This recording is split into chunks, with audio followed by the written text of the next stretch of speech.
Honourable colleagues, on 11th June 2025, a group of 9 humanitarian organizations briefed senators on the plight of children in Ukraine and Gaza and pointed to the vast discrepancy in Canada's response to the two crises.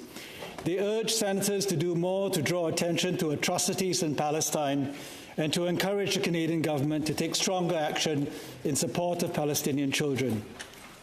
Accordingly, a group of senators will be issuing a public statement this afternoon to express our concern about the extreme humanitarian crisis in Palestine, the disregard for international law by the State of Israel, and the legal risk that Canada faces in failing to act in the face of crimes against humanity.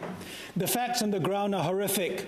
According to UNICEF, more than 50,000 Palestinian children have been killed or injured by Israeli forces since October 2023. A study by Oxfam concludes that more women and children have been killed in Gaza by the Israeli military over the past year than in an equivalent period of any other conflict over the last 20 years. 80% of Gaza's infrastructure has been destroyed. Since the January 2024 International Court of Justice statement on the plausibility of the claim of genocide in Israel in Gaza, Israel's assault on the occupied territory has only become more deadly. By any measure, Israel has not complied with the ICJ's order that Israel, quote, take measures to prevent genocidal acts and incitement to genocide and to ensure humanitarian aid reaches Gaza, unquote. For that matter, Canada and many of its allies have so far failed in their responsibility to act in the face of gross violations of international humanitarian law.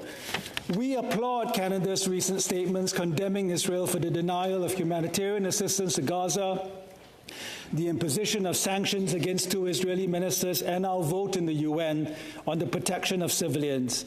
However, these actions are not enough.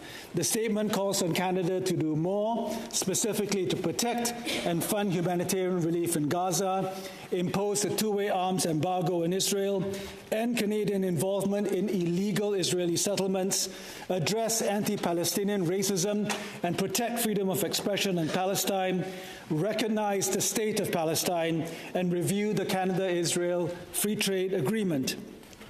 These actions constitute a minimalist set of responses to a crisis that is existential for Palestinians and corrosive to any sense of justice and humanity. For Canada, there's the added risk of reputational damage at a time when we are loudly trumpeting the importance of the international rules-based order and our commitment to uphold it. If anyone else is interested in signing on, please contact my office. Thank you.